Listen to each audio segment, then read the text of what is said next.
I have never been a very sound sleeper. The slightest disturbance or discomfort could keep me tossing and turning all night. My mother says I was always a particularly delicate and fussy child, though I think fussiness is a common trait in my family. Mother, for instance, never eats radishes. They give her indigestion. August, my eldest sister, has a sweet tooth, but she cannot have gingerbread or she breaks out in hives. My second sister, September, we've found, has a dreadful reaction to apples. And I myself am quite severely allergic to peas. Your Highness, while I'm sure your family's dietary history is a rich and fascinating one. Of course, forgive me. My point is that while I've never had an easy time sleeping, lately it has been worse. Night after night, I lie awake in bed. Try as I might, I simply cannot get comfortable.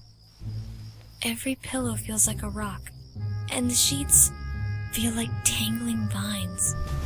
The darkness weighs so heavily upon me, I feel as if I can't breathe, as if I were very slowly drowning.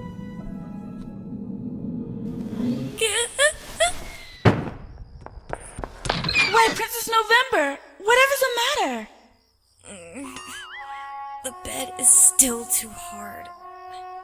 Fetch me another mattress. Right away, Your Highness. But be it 10 mattresses or 20, 5 feather pillows or 50, it makes not a bit of difference. It's always the same. It has been that way ever since the moon disappeared.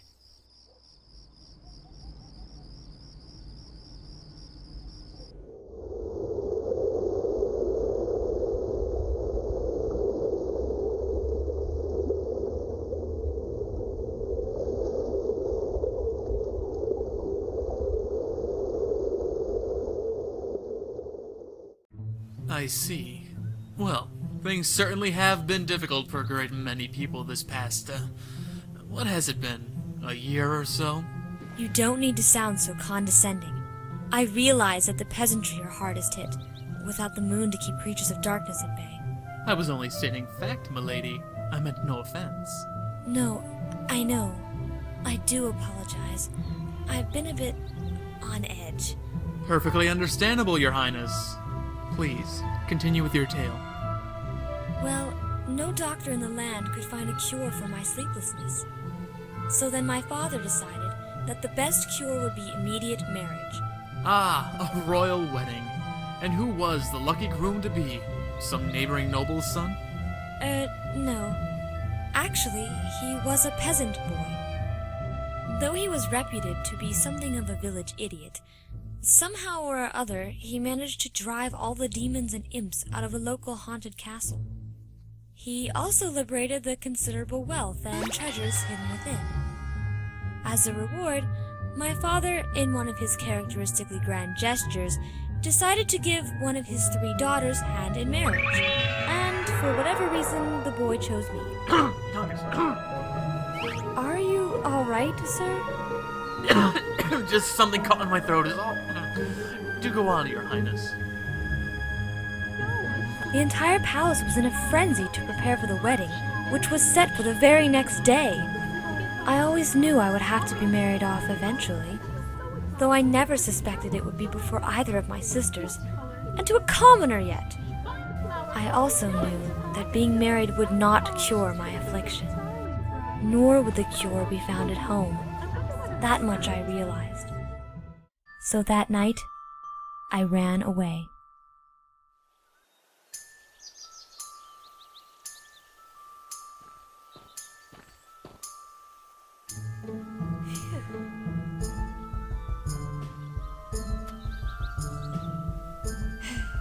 Good Lord, what am I doing? Going for a stroll, dearie? Yeah! And would a lovely girl like yourself happen to have a bit of bread to spare for an old beggar woman? Aha, I can see where this is going. Mysterious old beggar women need to be handled very, very carefully. So I've since learned. But at the time, all that crossed my mind was that it would be unseemly for one of the king's daughters to be stingy with the peasant folk. I was a bit taken aback when she asked for another, but I supposed she was hungrier than I. But when she asked for a third one, I started to get annoyed. Now see here, if I give you another loaf of bread, I won't have anything for myself later. You mean you won't give it to me? No, I'm sorry. I must be on my way now. Have a nice day and don't forget to pay your taxes. But now I don't know what to do with you. I suppose I could always give you one of each. One gift and one curse. How does that sound? Listen well now, dearie. I shall tell you how to sleep peacefully again. And she said, You will be able to sleep once the moon has risen from the dead. Find where she lies buried. Look for a coffin, a cross, and a candle. That is all she told me. What about the curse? Excuse me? One gift and one curse. She told you the cure for your sleeping problem. That's the gift. What was the curse? Oh, yes. That. Well, whenever I say a certain word, a frog or toad falls from my lips. And what word would that be? Altruistic. You'll have to forgive me, Highness. I seem to be a bit hard of hearing today. What was that word? Altruistic. Pardon? Something mystic? Altruistic! I'm sorry, could you repeat that?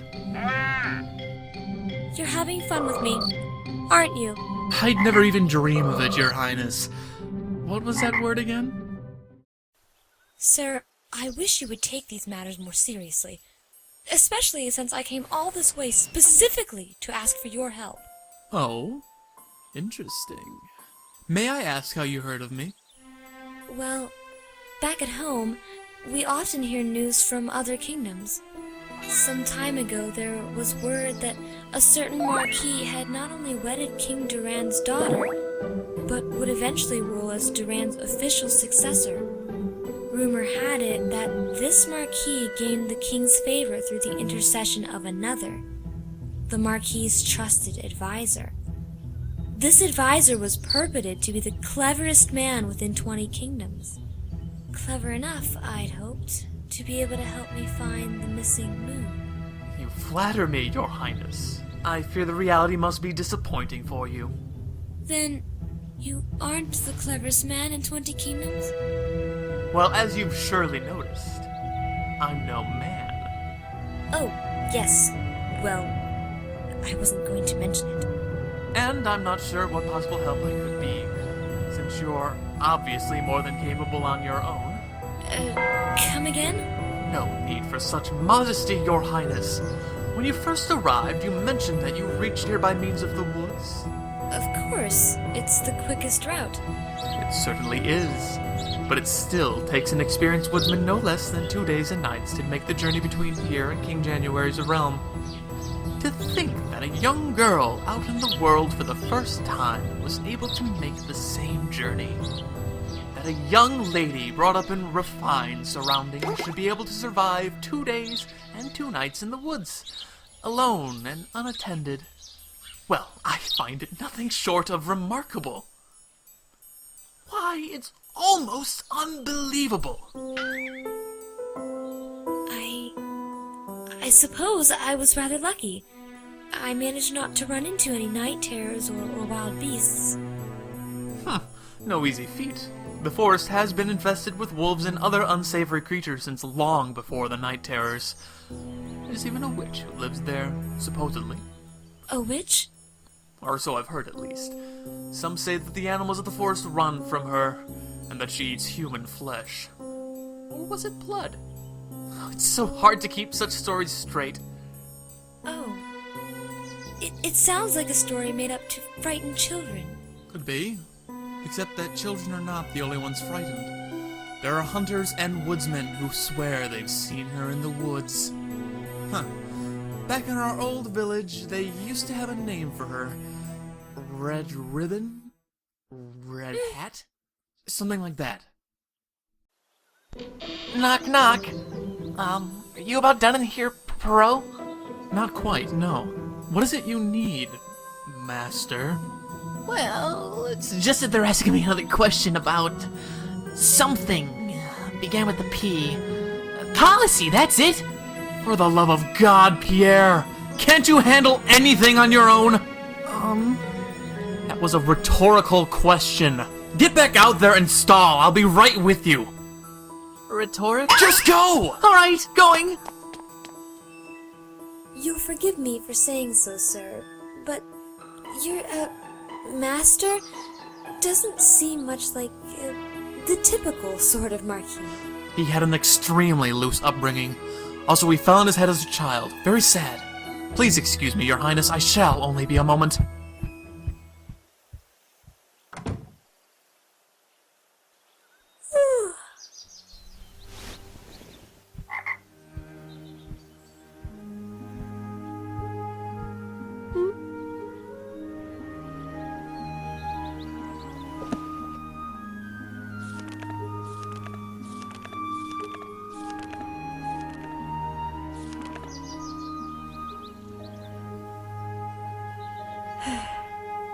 Good Lord, what am I doing? Are you hiding in here again, Pierre? I told you if that cat of yours... Oh, dear. Princess Colette?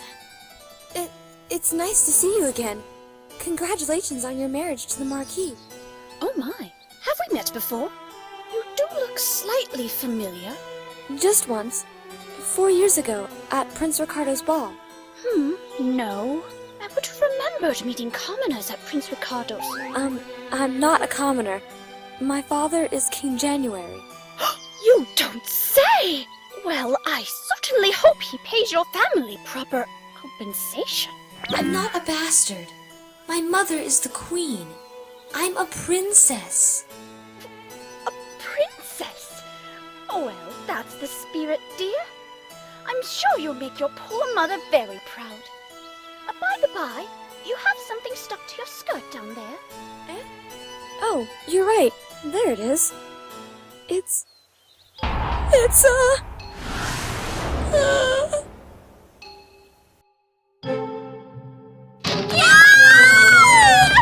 That horrid little beast! This is his doing! Filthy, mangy, flea-ridden... You called, milady. Master Perrault! How many times have I told you not to leave your filthy dead rats lying about the place? Now you've gone and frightened poor... What was your name again, dear? November. Or Stovember here half to death! My sincerest apologies, ladies. I do forget myself sometimes. If you're looking for your husband, milady, you should be heading for the East Wing just now. Right. Would you excuse me, dear? Master Perrault, why don't you give our little Princess Stovember a royal tour? Oh, certainly. A royal tour it is, then. Princess.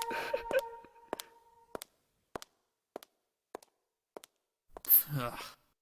Princess Colette seems to doubt who I am.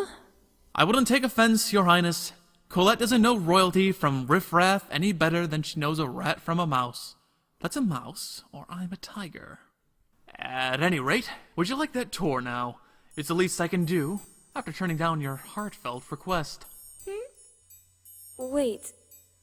You mean you won't help me find the moon? No need to be so shocked, Your Highness. Out here in the real world, not everyone will feel inclined to do your bidding. But you said yourself, things are difficult for a lot of people. True, true. These are rather dark times. How fortunate for me, then, that cats can see in the dark. You can't be serious. Where is your sense of fellow feeling? Why, the same place as yours, Your Highness. If I may say so, your own motives for embarking on this quest seem far from... It's on the tip of my tongue. Atavistic? Altruistic. Yes, that's it. If you require a reward, my father has plenty of gold. Your Highness, please. As you may have noticed, even if I did have any use for gold, my master the Marquis is more than wealthy enough to provide it. And he isn't even king yet. No, I'm afraid you will simply have to accept my regrets. But cheer up, Your Highness. My master, the Marquis, is happy to let you stay in the castle overnight before you resume your journey. Your master? He is no Marquis. Eh? He hasn't so much as a drop of noble blood in him. How do you... I mean, that's ridiculous. I can tell. Do you think I can't? I knew it from the moment I saw him. Your Highness, please. Think for a moment. If my master were not truly a Marquis, how could he acquire such a grand castle and vast estates? I don't know. But I imagine the cleverest man within 20 kingdoms would have some idea. My God! That's what this is, isn't it? A scheme to seat some poor half-wit farmer's son on the throne as your puppet? And that's what this is, then. Thought you'd try your little hands at blackmail? Blackmail? Well, that is... But I only meant... Doesn't matter. Go ahead, tell whoever you wish about your little theory. We shall see who they are more willing to believe. The wealthiest man in the land and beloved son-in-law to the king, or some bedraggled child coming from out of nowhere, claiming to be a princess. But... I am a princess! So what if you are? I learned early in my career that there is only one difference that sets a noble apart from a nobody. The number of people they can get to swallow their story. Good day, Your Highness. I trust you can find your own way about the castle.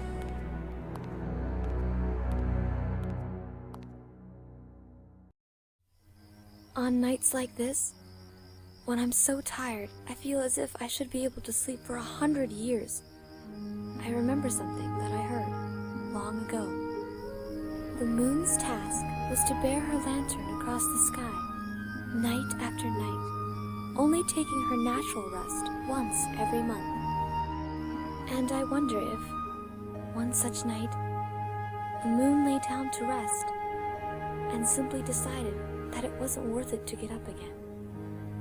On nights like this, I try to imagine myself like the moon, lying somewhere dark and quiet, far, far away from everything else.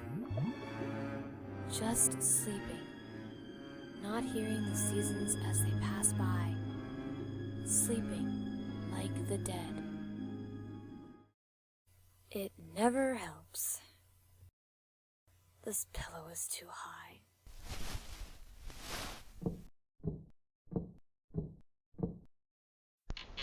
Hello? Hello? Is there anyone about?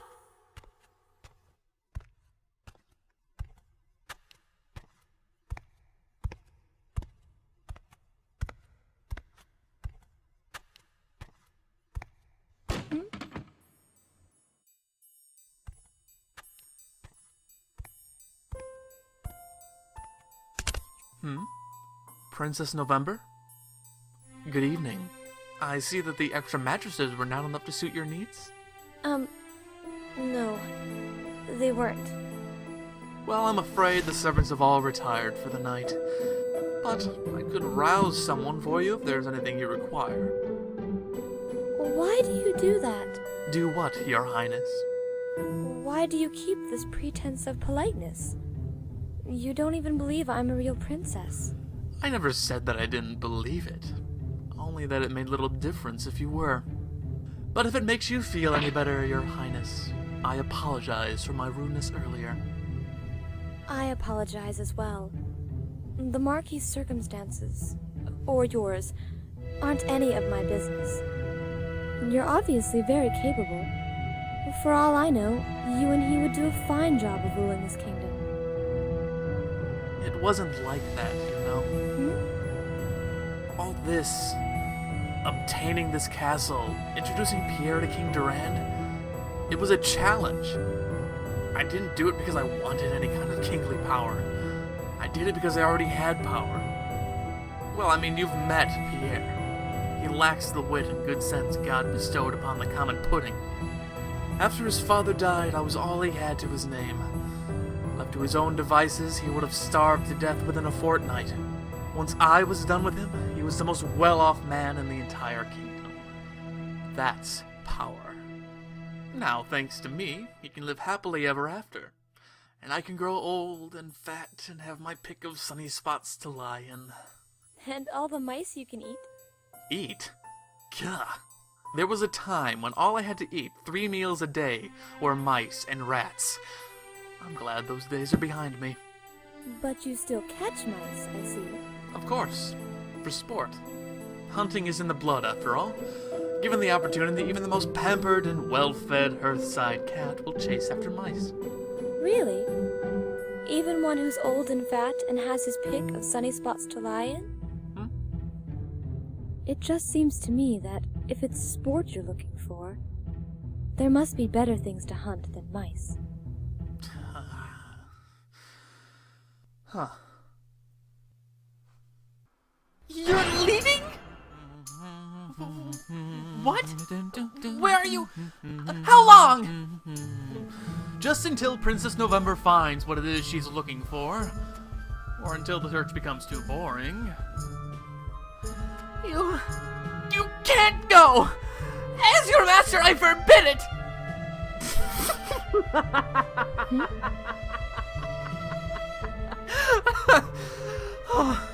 Oh, Pierre. Oh, I've misjudged you. You do have some talent for humor after all. But... What if more people come asking me about things? Like Thank you. policy? Nod, look thoughtful, and tell them you need to take the matter under further advisement. What if Colette and I have a quarrel? Simply say, I'm sorry, my darling. You were right, and I was wrong. I was right and you were wrong. Oh, I'll never remember that. Do you really have to go? Pierre, my boy, fish were made for swimming, birds were made for flying, and these boots were made for walking. Master Perrault asked that I meet him here. It was his feeling that we should set off in a modest and inconspicuous manner, and I agreed with him. That's why the Marquis's 8th best carriage is prepared to take us as far as the forest's edge. And that's why we're leaving from the service entrance. So you see, it's not that I'm a... Oh no, of course not! Ah, your highnesses, good morning. I must take leave of you now, my master. Just keep your ears clean and you shouldn't mess up too badly. Shall we? Yes, please. Bon voyage! Poor girl, completely off her head. Still, she is handsome enough. Perhaps some down-on-his-luck Viscount or Baron will take fancy and make an honest woman out of her. As for that cat of yours, let him be away for as long as he likes. It will be a pleasant vacation to not find hairballs on my carpet every morning.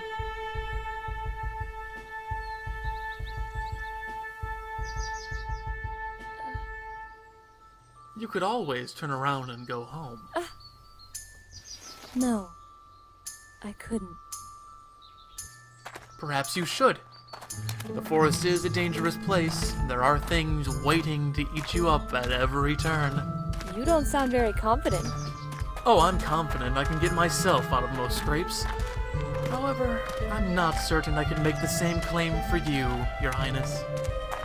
That's why I assume we'll be meeting with your other companion presently. Other? What makes you think? Your Highness, you need a ladder just to climb out of bed.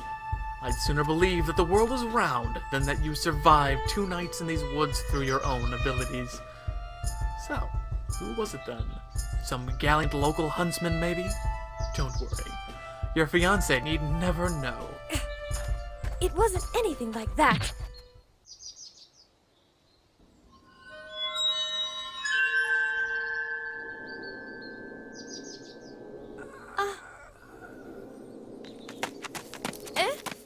Wait!